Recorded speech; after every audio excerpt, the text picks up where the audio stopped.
one study I did, they played Simon Says, which is actually a measure that looks at inhibitory control. So how well are you able to suppress an Oh, impulse? that's a game that's not in Squid Game.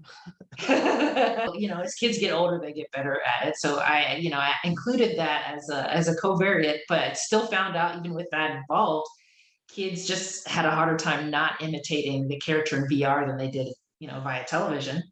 And so there's something salient Interesting. about that. Yeah, so there's something salient about that experience that's a little bit different.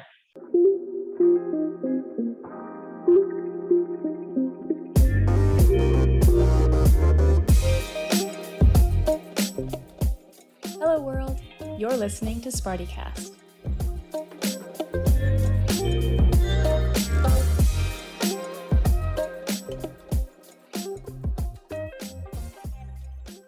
Hello, SpartyCast fans and friends and family who keep this thing afloat. Actually, our numbers are getting really good.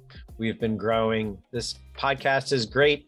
And so it's with a heavy heart that I have to announce that Tay Halterman is stepping down as our producer at the end of the semester. It makes me so sad. I'm putting this right at the front of the episode, so she'll feel really guilty. Just kidding. I'm super happy for her. She's starting her own podcast. We'll even advertise for it once it has a title. And it's a great opportunity for her to engage in environmental journalism.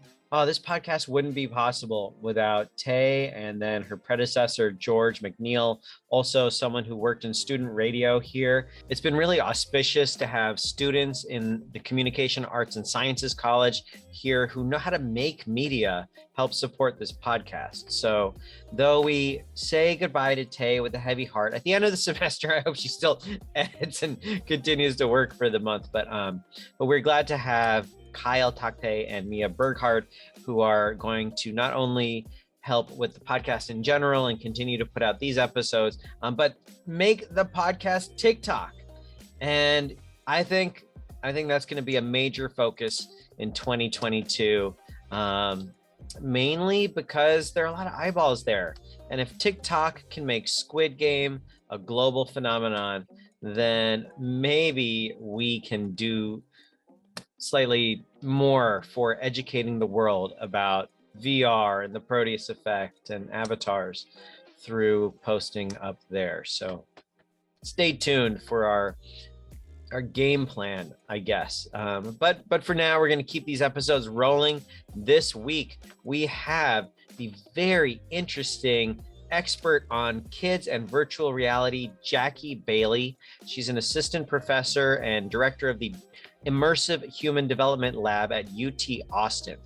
She tells me about her research relating to children's uses of virtual reality, including funny moments where kids say the darndest things in VR or flail their arms toward virtual characters in ways that kind of transcend the normal boundaries we stodgy old grown-ups might adhere to.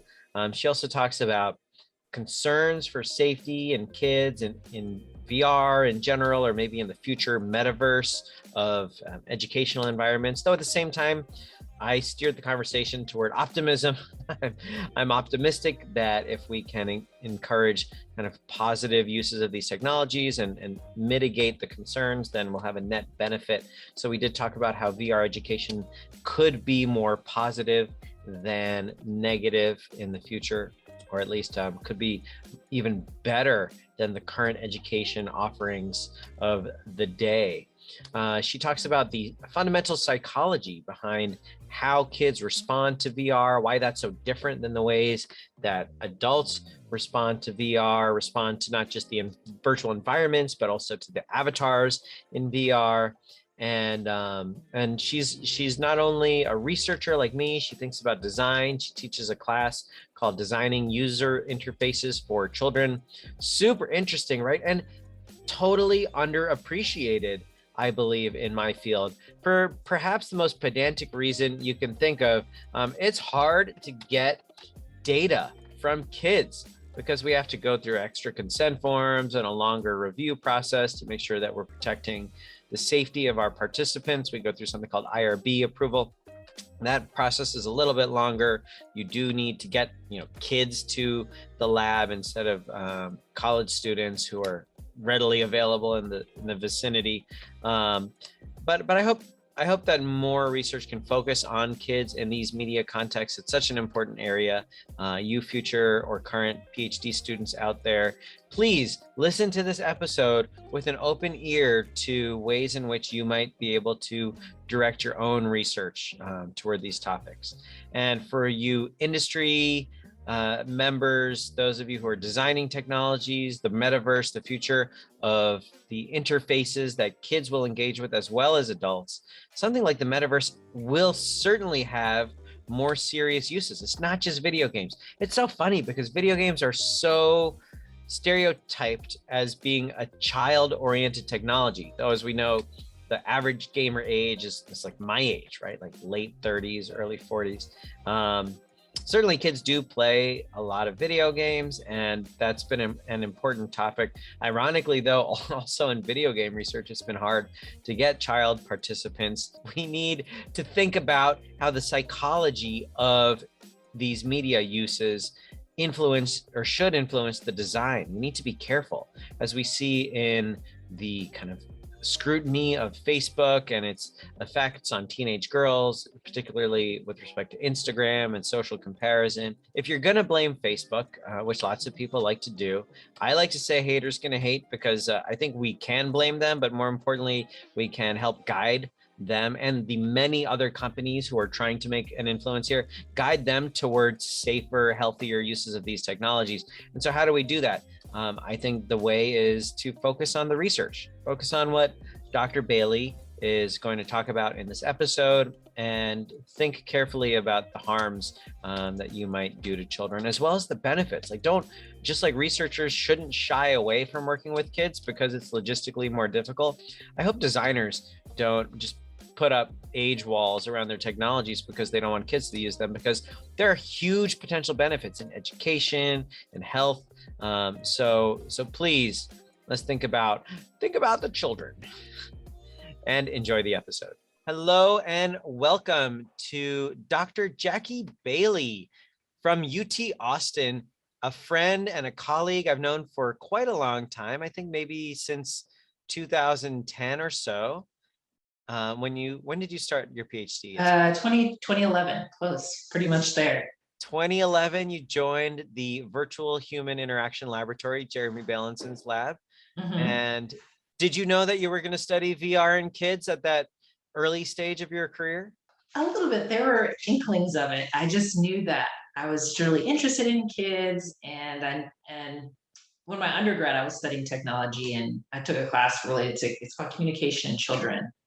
Don Roberts, I'll give him a little nod there. He's retired now, but I really enjoyed that class. I thought it was so fascinating. I knew that was something I was always interested in, and it definitely became apparent, as I went through my PhD program. Then I pivoted. I know that I remember Don Roberts did children in media research relating to like educational TV, PBS, kind of thing. So you saw the parallel to kind of modern media technologies? Well, I was doing a lot of VR research, and then I was fascinated by the fact that even with adults, we see that our minds just quickly adapt to VR experiences. We treat it as real, even if we're like, oh, it's like a video game, it's fine, I know what it is, but you just have those automatic reactions. And I was thinking, wow, I remember, before, when there's just public broadcasting television and they had kid shows, they always had to say, and now for a commercial break. It's because kids of a certain age had a hard time distinguishing the television content, the show itself, from the commercial content. And so I was like, wow, VR is so immersive. It's so sensory, has so much sensory experience to it. When kids are still developing these skills to regulate themselves and their behaviors and their emotions, what is it going to be like if they're in this type of experience where it feels like they're in the content? They are part of the show now. So that's how it's just so fascinating. And so what have you discovered? Well, similar to adults, that kids do quickly get immersed into it. But I've gone through this very painstakingly step-by-step process because kids do have that tendency to, shift attention really quickly or move their bodies really fast. On one hand, the hardware itself, things really started off being wired. So I had kids literally spinning around in a circle because they were so excited.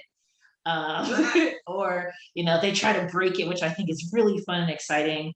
But then that can also lead to things like you have to watch out, make sure they don't, run into things. They, don't have so much movement that they end up feeling sick. You want to regulate how much time they spend in there as well. I tend to keep kids in there for a short period of time, maybe like 5 or 10 minutes. And I've had kids literally say, I had one child literally say, I wish I could do this for forever. So you don't want to have a kid in there for forever. That's not wise. So you just questions about it's like a treat for them also. So making sure you kind of keep monitor that. So to the first point about kind of the amount of presence they feel and the immersion, the awareness of the non-mediated space going away.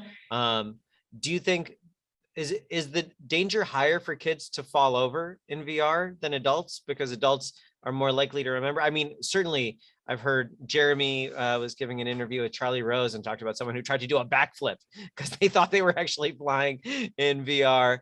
And that was an adult, but are kids more likely to do that, you think?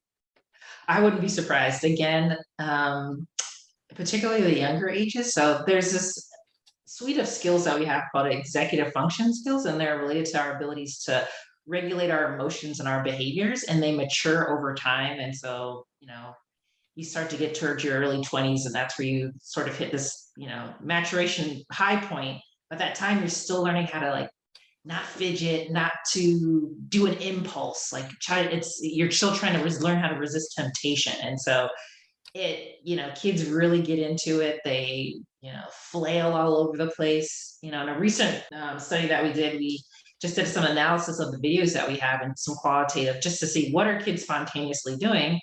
We have a paper called I'm in his belly. It's a conference paper, and kids they jump into the characters. A lot of kids will like kind of reach out and try to touch things. They'll do a lot of like moving their arms.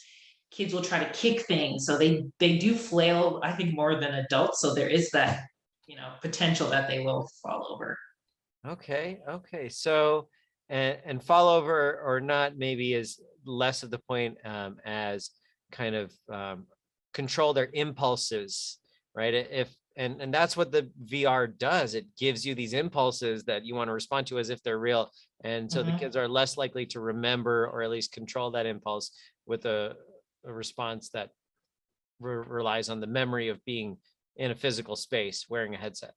I'm not sure about if they're remembering it or not. So I think in the sense of, realizing that this is different than what the physical world is. Yeah. It seems like it's the same. It seems like you can play by the same rules, but you can't potentially. And so I'm interested in the future just to do more repeated exposures to see how that changes over time as they start to learn how to experience VR and what it means for them and how they're functioning in the world. And so I think that's going to be an important factor in terms of them remembering the new rules that they're playing by.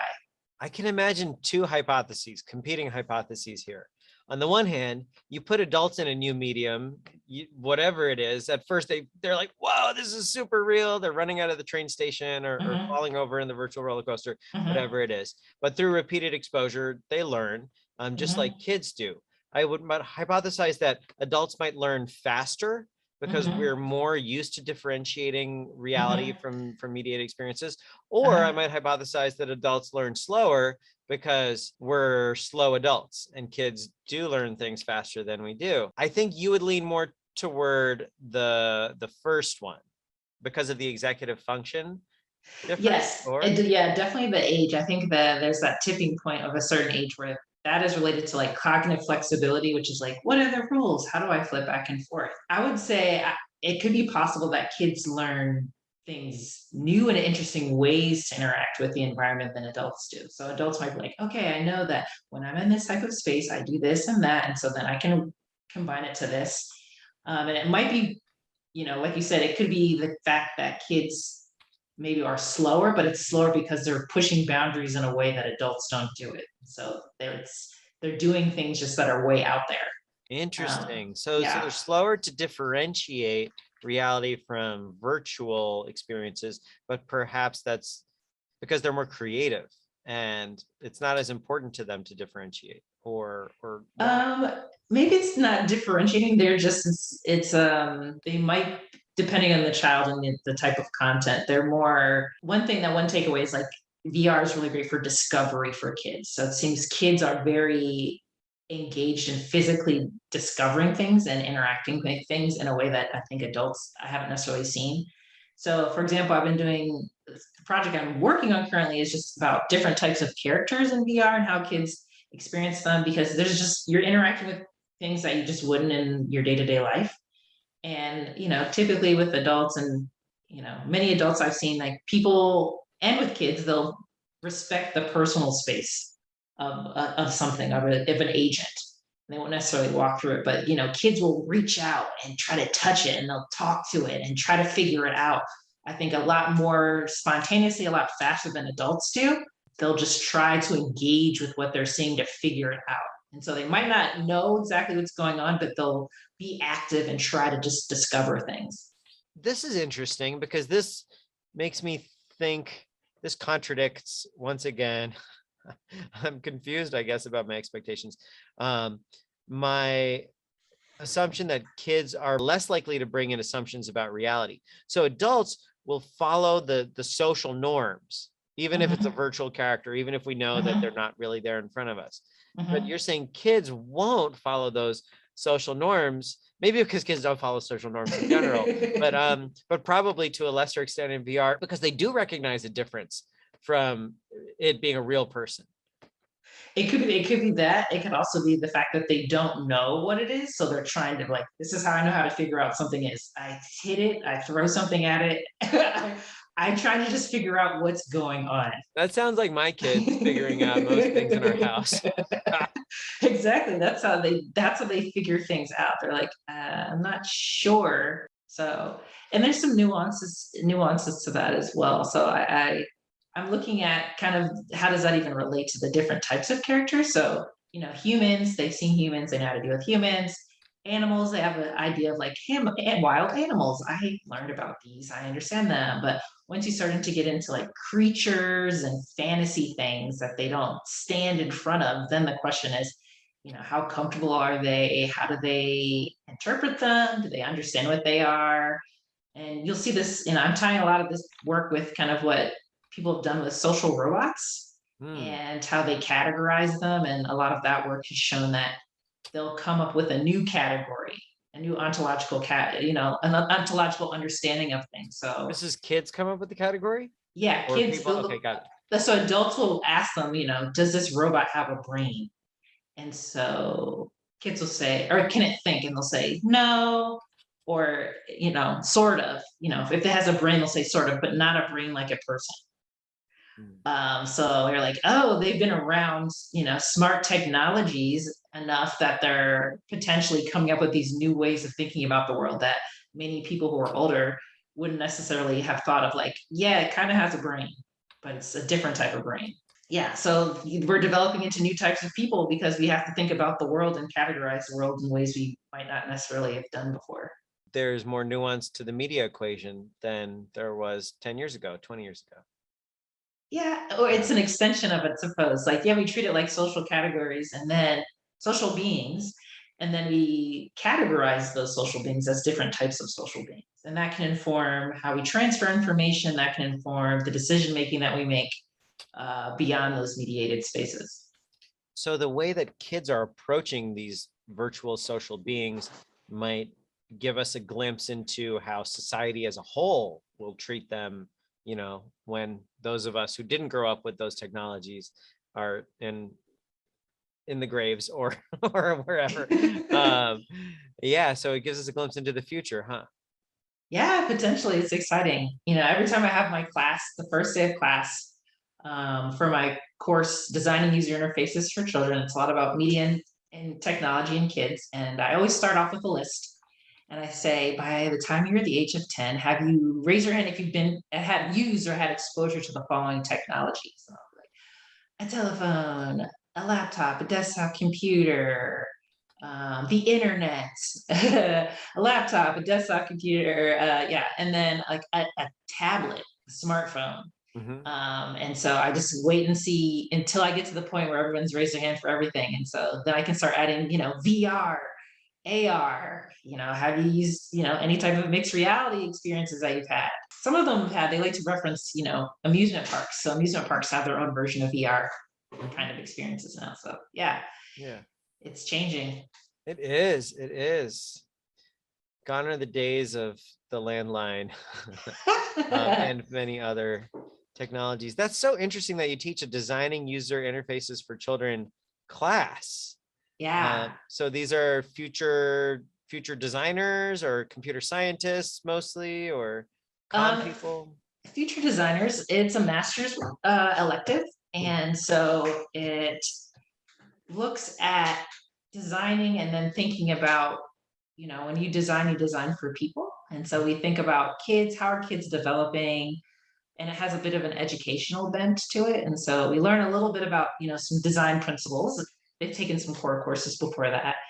And we talk about, how are kids developing? How are kids connecting to characters? How are kids, socially developing? How do they, attention? And so at the end, they come up with a design project where they have to think of an educational product or design Mhm. for kids that are 12 and under. And they have to pick an age range within that and say why, because not all kids within that age range will experience things the same way. So all sorts of different platforms, all sorts of different things I've seen students come up with. It's pretty fun. That's great. It must inform your research very nicely too, just to think about it from that kind of like fundamental level of psychological developmental differences Mm-hmm. kids have. Mm-hmm. Um, do you find so it's largely an age focus, but then there's also, I guess we're talking about cohort differences as well. So do you find that you're sometimes comparing age and cohort as a variable in your research, or not yet?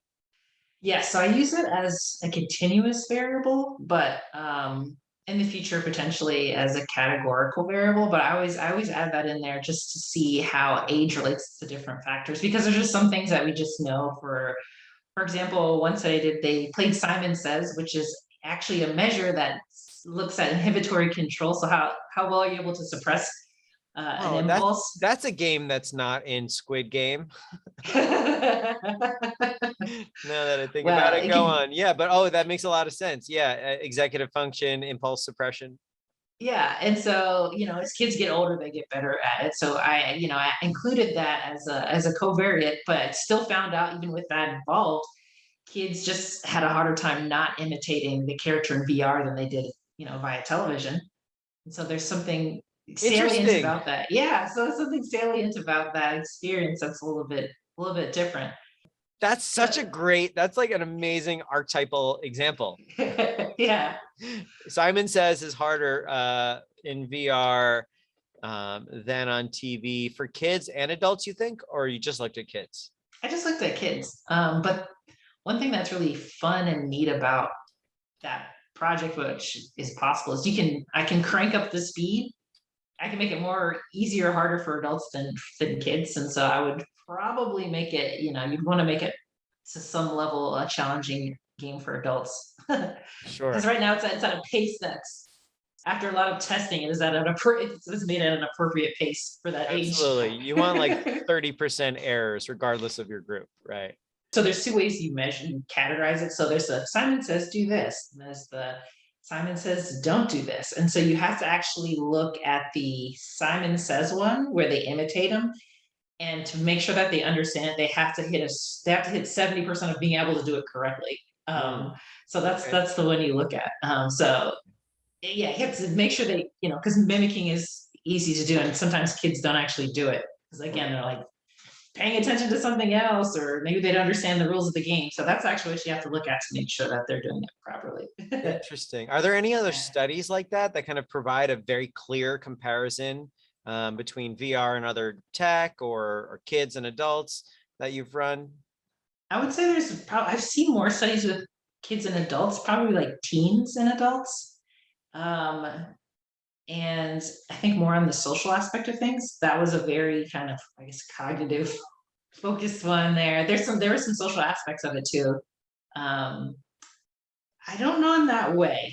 I think more and more people are doing it now. I've definitely seen a lot more stuff with that, especially with like the social aspect of it, Sure. but not that much in that age range. Okay. Okay. But you'll see a lot. But for pain, okay, actually, let me take that back. Pain distraction. There's a lot of studies with that, I've seen comparing one of those. VR and like other television or other types of tools that they use, and we know that it is really a really good pain distraction tool for kids and even adults too. Absolutely. And that maybe that goes back to your previous comment slash question, and it's like, why does it work so well? They're in there, they just get absorbed, and maybe that's going back to that behavior and emotion regulation there. It's just they have the tendency of being very open to the content. Interesting. Yeah. Hello, listener. It's me, but I'm an avatar.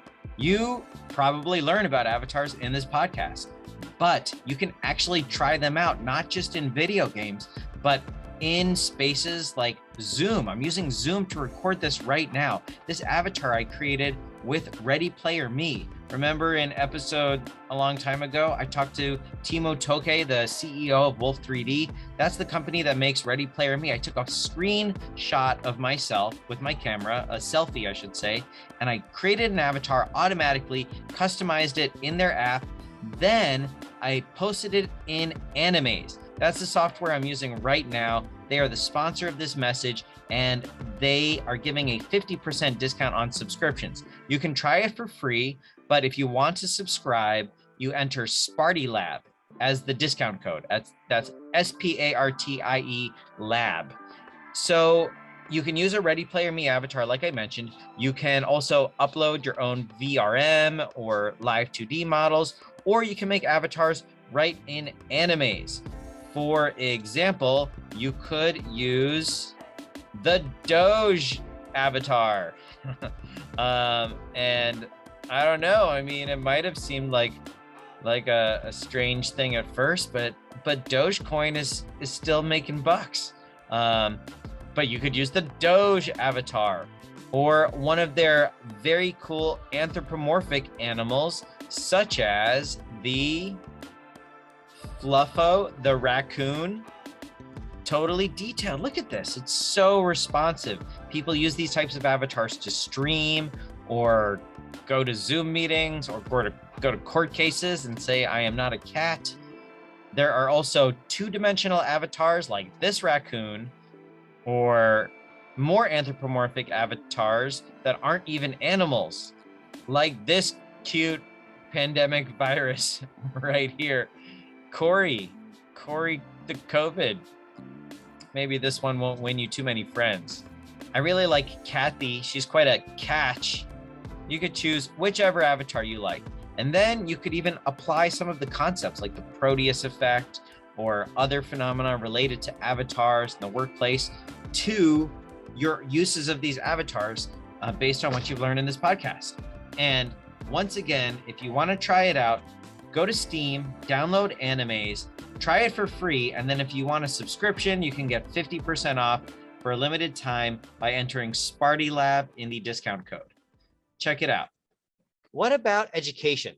Let's talk about Ready Player One's kind of utopian, dystopian future in which, everyone has access to a high quality free education as long as they can get into the metaverse, the Oasis, the VR university, Coursera.VR or whatever it's going to be 10, 20 years from now. I don't want to ask you a simple question like pros and cons, but is there some way you can characterize the range of designs that people might implement that might be better or worse for youth development, for society, that kind of thing? It's really interesting to talk about this now because in a way, kids have been living in their two-dimensional oasis the past year and a half, 2 years because of COVID. It's Zoom, it's their Zoom oasis. And so they've been meeting their classmates and their teachers via Zoom. And then, because they can't leave. And that's basically what happens in the book, where, his living situation is where, and like the world is so crowded, you can't go out in the world. But here, kids couldn't go out in the world because, people were afraid of, getting sick, rightly so. And so they have their own Zoom oasis. And I think one of the things that, a lot of universities, a lot of people saw in the beginning was when it was very open, people would Zoom bomb. And that was a concern of having outside people having access. And I think that's going to be just a very important thing. Virtual worlds in a way can be very open, but you want to have a virtual fence to a degree of people being able to participate, how they're represented. Do you know who people are? Because I can put an avatar and you won't know who I am. How are we going to be identifying someone and their intentions? That's a traditional online, issue, and that's going to continue on in VR. Another thing is just thinking about the degrees that someone can represent themselves and their identity, and having the flexibility and the scale to do that will be really important. And thinking about the ways that are important to do that. Is it behaviors? Is it the appearance? And for a long time, in the VR world, in the sci-fi world, we saw one population that really dominated the space, typically white men 30 to 40 years of age. And so I think it's really, important that we expand that and have people be able to be represented in that way, and have the content be able, maybe kids make more content, teens make more content, they're more involved with that ability to do that. And then one thing this comes up with this, as much as I like VR and I think it's an awesome way to experience the world, one recommendation I would say is you don't have to put people in a classroom with chairs. And I think people don't, who aren't as familiar, tend to just like recreate what we have here. We're like, we can do so many things with sound and touch and sight, that you can transform learning, supplement learning. There's some situations where it's good to sit in one place, have limited distraction, focus on something. And then there's another place and time and place for discovery and interaction and exploration that can supplement learning. Interesting. Yeah, absolutely. And VR it's so flexible, right? So it's well suited for things besides sitting in chairs. I mean, we could sit around and like sit in our physical chairs in a virtual chair and watch a presentation, but that's not taking advantage of the medium's potential. Have you done anything on avatar choice amongst children? I have not, but I'm very curious. Maybe we could do something with that. Yeah, that'd be great. Because one thing I do, which I think is so fun and interesting, kids notice when they can't see their body and they will comment on it. Maybe adults notice, they just don't say anything. But kids will like look down because we haven't given anyone an avatar. So kids will look down, we've had a couple kids say things like, I'm a ghost, or I can't see, I'm invisible, where's my body? So clearly bodies are important to them, and they recognize them and they expect to see themselves. And so, Interesting. I'd be curious to see, how they select, what is it, how do they interact when they don't have one compared to when they do have one? Yeah. How are their personal individual backgrounds influence that? Their previous experiences with I technology. wonder also if they would choose to be kids, or I mean, I guess it depends on the age, or do they want to be older? And will they replicate some of the kind of stereotypes and like what you see online as the majority? Or I really love your idea of more content creation. I think, for better or worse, Facebook does plan to create many content creation platforms that people can make money off of their products, which is a good thing. And related to that, okay, tell me what you think about this idea. I've been touting it for so long. I don't know if anybody's actually going to study it or build it, but in the metaverse, the interoperable set of virtual worlds where you own your digital goods, And Mhm. through blockchain technology, you can kind of bring them with you from space to space. You can bring your avatars, of course. I buy an avatar over here, I bring it over to this other world. Great, fine. There's an easy way to pass that technology through, just like I can pass through a JPEG file. But what if I can also pass through a reputation marker? Like my credential, in the same way as I log into, Google or Facebook, and I can use it on different websites. But now it's an actual, like, it could show up as a badge or not, but it lets me into places. It lets me into the classroom. So I won't be a Zoom bomber. I'm unlikely to be a Zoom bomber. And if I am, then it costs someone money because they have to go buy another reputation badge and work it up to the level where they're allowed to get there. So by kind of implementing incentives into our fencing, our kind of digital fencing, as you said, we can address the toxicity issue. What do you think? I think it's very fascinating.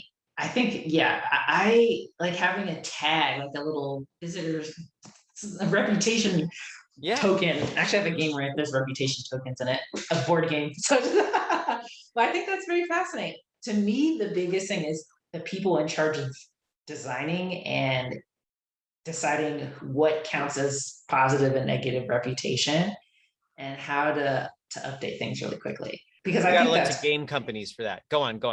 Yeah, because I think, like, for example, when you go to a school, you have to have a visitor pass, and so that makes complete sense that if you violate that, there's a ding, and then it limits you possibly from interacting people, or maybe you just get completely blurred out and people just can't hear or see you. I think that's really, really interesting. My only concern is like if there's like a rating in there that random people can rate you, that always scares me a little bit. Because I think about like dating apps, and one of the biggest concerns was like desirability, and it was like reflecting negative things that were happening in society, where I think it was something where it was like Black women and Asian men did the worst on like dating. It's like people, they just couldn't get matches. And it's just like one of those things of like reflecting back issues in society. Someone was like, who's going to do the rating? How are we going to do it? So maybe it's not a rating, but you're saying it's a violation. It's like you get a mark. Like someone can say you did this bad thing. Sure. Yeah. Or you did this amazing thing. Or you're awesome. You helped me. Absolutely. Game companies have been trying to gate those systems in ways that make them a little more nuanced than like everyone can rate everyone. But I don't know. I have not actually seen a very successful model. I like community involvement in tribunals where they go over. But at the end of the day, it's probably just our robot overlords, the AI, that are just gonna have to like track everything and make those judgments for us. That's true. But I do like the idea of like you did something that I didn't like. And I think there's something about that that's profound in a way that in some ways would be nice to have in the physical world, but it could be, and then you have to write some note or something, but maybe you could do it anonymously. I don't know. I think we'll have it in the physical world once we're wearing these AR glasses and walking around, and then we have our badges, and then it gets gamified to be a good citizen, and you're not allowed to say anything bad about the government, and it's the end of democracy as we know it. Okay. I like the good citizen, like you helped walk my virtual dog kind of thing. Yeah, you recycled, you use less energy in your house. You did not post negative things about our supreme leader. Oh, Jakki, this is so interesting. So, we've taken a lot of your time. Thank you so much. Last question, though. Imagining that virtual education experience and knowing what you know about how kids interact in these media, in what ways can we make virtual education better than physical education? You talked about that kind of sensorial potential of VR. Can you either elaborate on that, or is there another way that you could think about augmenting the benefit of education? I think discovery is positive risk taking.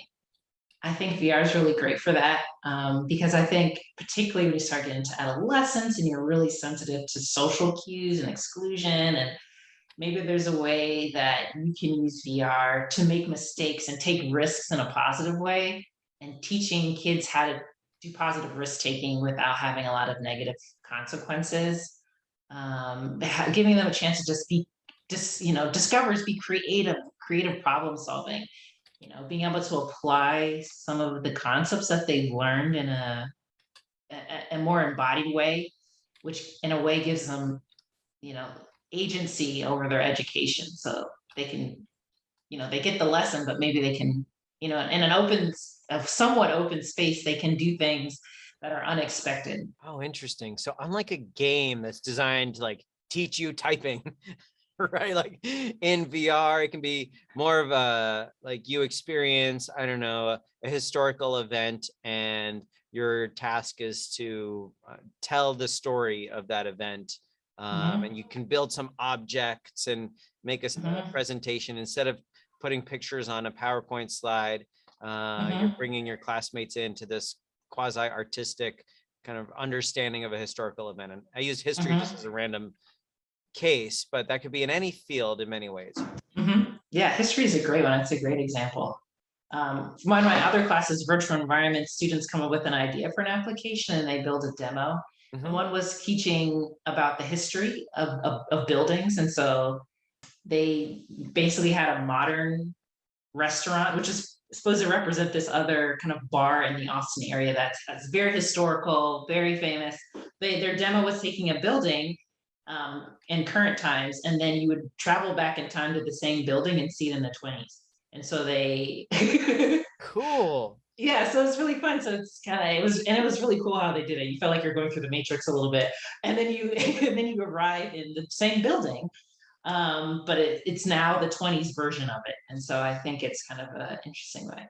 I would love to see someone build something that would be like the time travelers breaking the time travelers rules. Like, what if you went back and moved something and it changed the course of history and the consequences of that, and saying like when people make decisions, there's consequences of that. You know, Interesting. That's don't mess with the timeline. I want to mess with the timeline and see what happens. maybe that's the simulation we're living in right now. It's just some higher intelligence messing with some timeline to see what happens. You know what? I'm gonna go with that. I was watching The Flash and just say someone ran back in time and changed something and messed with the timeline. And that's why this is where we are.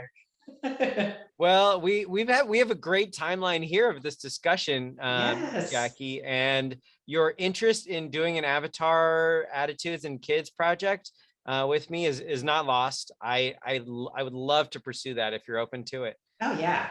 Awesome. I will send you an email. But thank you so much for being here. Thanks to the listeners. If you're interested in kids and VR and want to learn more, we'll send you to Jakki's webpage at UT Austin, as well as, do you have like a lab site or Twitter or anything you want to plug?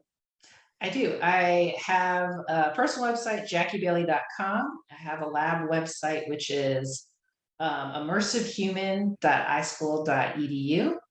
And you can also follow us on Instagram, Immersive Human. Jakki, this has been great. I hope we can hang out in the metaverse in the 2D oasis more in the future. My pleasure. Thanks for having me. This was a lot of fun. Thank you for listening to this episode of SpartyCast. I hope it brought out your inner child in some way, thinking about, I don't know, infringing on the personal space of an avatar in front of you, or joyfully throwing your arms up in the air and frolicking in a virtual world, or the excitement around being part of the history lesson or the chemistry lesson, whatever it is, being immersed in it, potentially learning more, focusing more on the application instead of the memorization of the stuff that we learn in school. I think there's great potential in this technology for children. I think Dr. Bailey is doing an amazing job with her research. And so it's a great honor to have her on SpartyCast. Thank you, Jakki. Thank you, listeners. Thank you, Tay, Kyle, and Mia for being part of the SpartyCast team. No, Tay's leaving. Don't feel guilty, Tay. Don't feel guilty. I will joke about it from now until the time that you're gone. But thank you for producing the podcast, and thanks everyone for listening. Thank you for tuning into SpartyCast. Goodbye, world.